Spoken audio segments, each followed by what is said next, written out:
Hey guys, welcome back. Today, today I have got one hell of a video for you guys. Today we are talking about Halo Infinite, but not anything to do with Halo Infinite.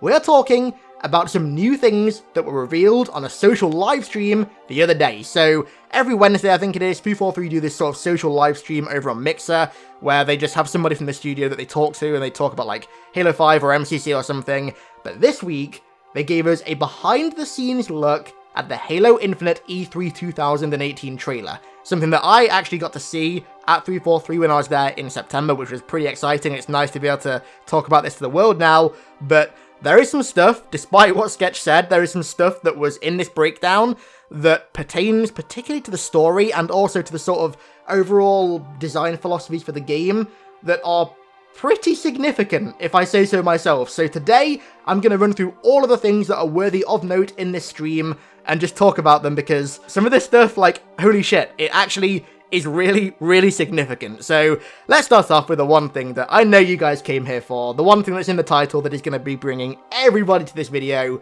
That, of course, is the iconic classic Master Chief armor.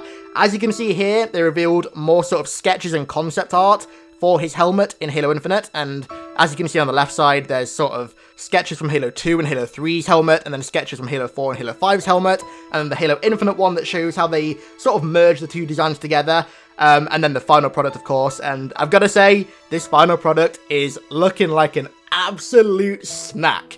We then got another really exciting look at the scene where Master Chief puts that mysterious chip in his helmet at the end of the trailer.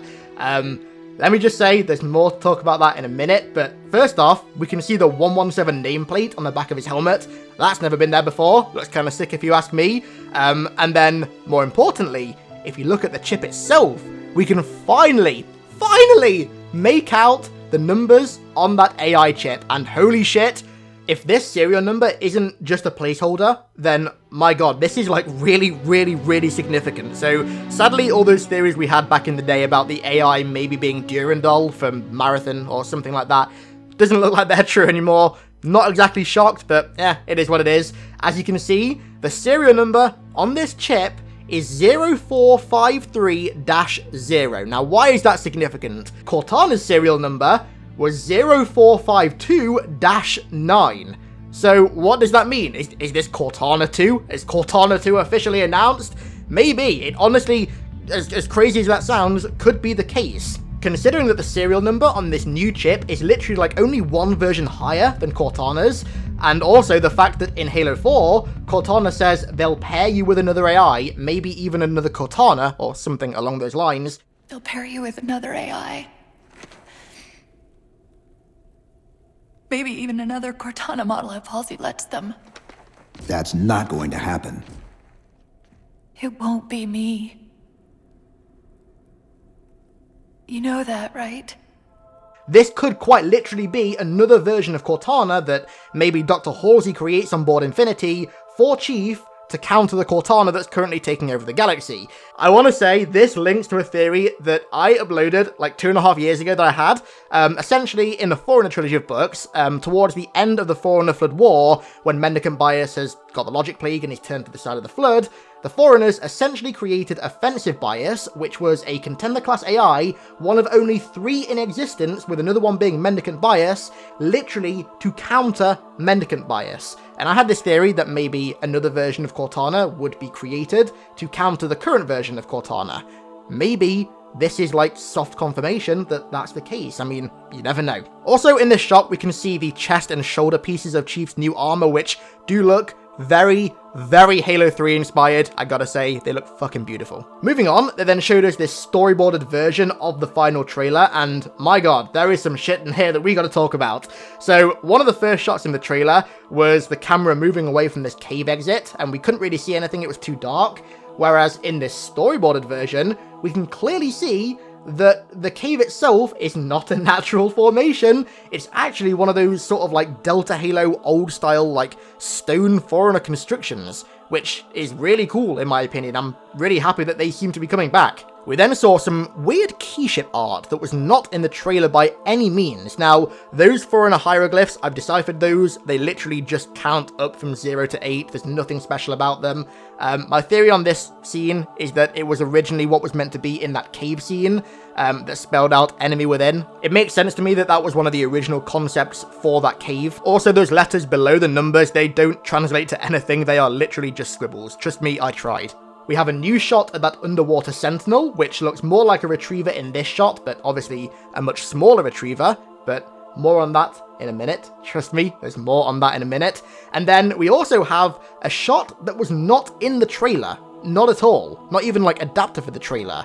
We have a shot of a warthog driving towards this massive Forerunner construct. Now, to me, considering that this is very likely Zeta Halo that we're on, this looks to me sort of like the control room, because the control room on Zeta Halo is, or at least used to be, notably bigger than all the other Halos, so perhaps that's what it could be, but it's just a guess. We then got another look, and this time a much more detailed and sort of finalized look at the concept art for the trailer showing their original ideas for it, and this reveals some shit, let me tell you. So, first off, we got a better look at the Forerunner architecture in that cave, and to me, that looks like identical to the scene that we eventually got, just with less lighting, so it's lighter, and that looks identical to the classic Forerunner sort of stone architecture, which is really cool in my opinion. Also, we got another shot of the fire. Does this mean that the mystery box is confirmed for Halo Infinite? Maybe. And then, I gotta say, the piece de la resistance of this entire trailer is that we got a new shot of the cave, an almost finalized shot of the cave, but this time, there's different hieroglyphs that directly translate to Zeta. This is like the closest confirmation that we can get to this ring being Zeta Halo. I mean, we already have a shitload of evidence for this, but this is like as confirmation as we're gonna get. Major props to my friend Chris, you guys know him by now, for deciphering the Forerunner language that was used to decipher this code. Like, major props to him for that. But yeah, this directly translates to Zeta. So, are we on Zeta Halo? I would say that it's pretty certain at this point. Other than that, there's not really that much to discuss in this part of the breakdown, but let's just take a moment to just take in these fucking beautiful Halo ring environments, because my god, do they look good. Moving on, they gave us this sort of short montage of how they made the trailer, starting from like concepts to storyboards to the actual trailer itself. And during this thing, there was actually some kind of interesting stuff that was shown off. So there's one thing in particular that people are going crazy about, and that's this gameplay in air quotes. People are sort of assuming that this is Halo Infinite gameplay because the Magnum looks ever so slightly different and there's the beam tower in the background. That's not the case. This is literally just in Halo 5's engine. I'd imagine they're just sort of using Halo 5's engine to test skyboxes and assets and models and stuff. It's nothing new. It happened during Halo 5's development. I believe that Warzone was actually like alpha tested in Halo 4's engine.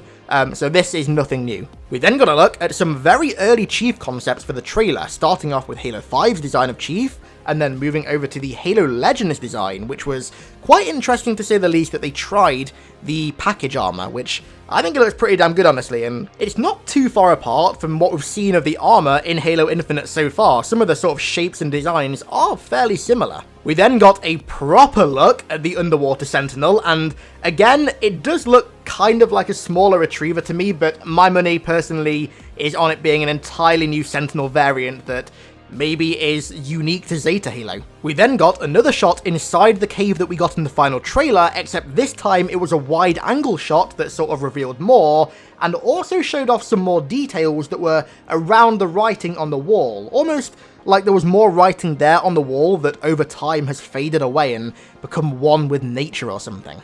Yet another shot of the cave entrance, most definitely not a natural formation. Then a sort of overarching view of all of the beam emitters on the map that was used for the trailer, and this is going to have some more significance in a minute. We'll get back to this in a minute.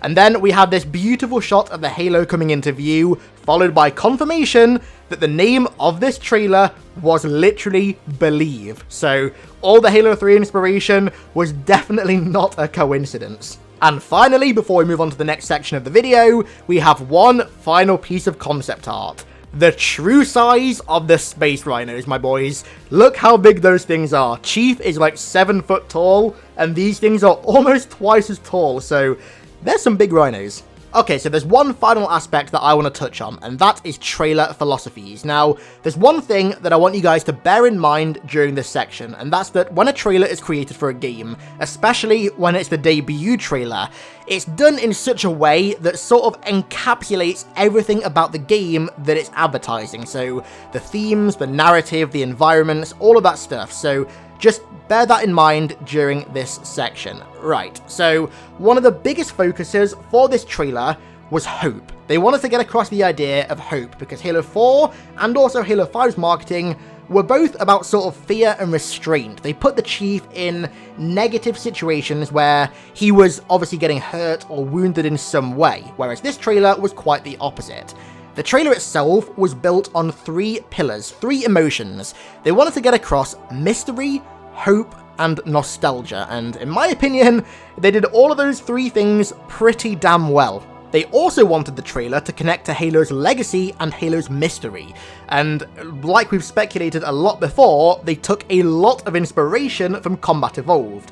They used the Macworld trailer from back when Halo was still a Mac exclusive in 1999. They based the trailer quite heavily off that, and that's pretty evident in the wildlife and the massive expansive environments. They also took a lot of design ideas from the Combat Evolved foreign architecture, in that it's really vast and expansive, and no matter where you are, you sort of have this sense that there's far more out there to be explored, and this entire thing is much bigger than you. And then of course, the beam emitters as well. The iconic Halo CE beam emitters are back. When it came to the mystery, one of the main ways they got this emotion across was by having the viewer arrive to every scene just after something had happened, so instead of seeing the cause of something, you were seeing the effect. This, of course, leads to speculation and therefore more mystery. It keeps people guessing. Nostalgia was portrayed pretty damn obviously with the Marines and, more importantly, with the Halo Ring and Master Chief, and the hope was sort of visualized by using things like a flare, or more importantly, by using the beacon towers from Halo Combat Evolved. Now these beacon towers, I think, will end up playing quite a big role in this game because there seems to have been quite a lot of focus on them. The reason that they're returning in such a significant manner from Combat Evolved is that they help to build that idea of mystery and exploration, because if you see their beam flying up into the sky over a hilltop, it gives you a sense that there's something over there behind that hilltop to be explored. It sort of hints at a story that you yourself have to travel over there and go and discover. The game isn't going to do it for you, it's very much your job to do that. And again, all of that builds perfectly into the idea of mystery and also hope. Mystery that we don't know what's over there, but hope that something is. So I think it's fair to say that all of these philosophies that went into building this trailer will very likely also be going into the game itself, so it's going to be a pretty interesting game when it comes out. A lot of exploration, a lot of mystery, and a lot of nostalgia. That is a concoction of 3 things that make your boy very excited. Before we finish, I just want to show you guys one more thing. So the guys over at 343 charted how they thought people were going to react to the trailer, and I gotta say, how they thought everyone was going to react was absolutely bang on in terms of how everybody did react. Nobody's really sure what's happening at the start, but everyone is saying that, oh, it looks beautiful, this game looks really good. And then the Marines come on, and people are like, oh, wait, is this Halo? And then Chief comes on, and everyone is like, oh yeah, it's Halo, it's Chief, my boy. And they put together this compilation of a bunch of people's reactions, mine, JC's, Etika's, Doc's, and it just illustrates how accurate their predictions were. Africa too. What's this though? Oh, hang on, they're Halo Marines. They're f***ing Halo Marines. There they are. There we go. They're... Bruh. What? Oh, Halo! Whoa, Halo 6, my boy! So, that's it for today, guys. Thank you so much for watching. I hope you guys enjoyed. If there's anything that you think that I missed in this trailer, then leave it down below. Also, let me know your thoughts on all of these new details, the story details, the Master Chief armor details, the intricate, beautiful looking details, and everything else. I'd love to hear it. Big thank you to Nicholas Fisher for the support over on Patreon, along with everybody else. I really appreciate it. Man, I cannot wait for Halo Infinite. Like, legitimately, despite being still worried about some of the aspects of this game, the hype is absolutely there. I literally just cannot wait for it. I'm just begging that it's next year. So thanks a lot for watching, guys. I really appreciate it, and I'll catch you in the next one.